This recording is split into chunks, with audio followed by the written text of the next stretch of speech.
काकर हवे धिया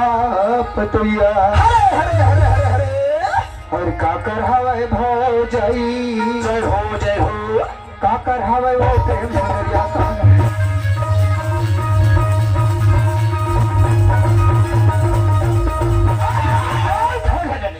नींबू के चटनी और पुदीना के पान हो रहता हूँ मैं खोखसा में और धनीराम है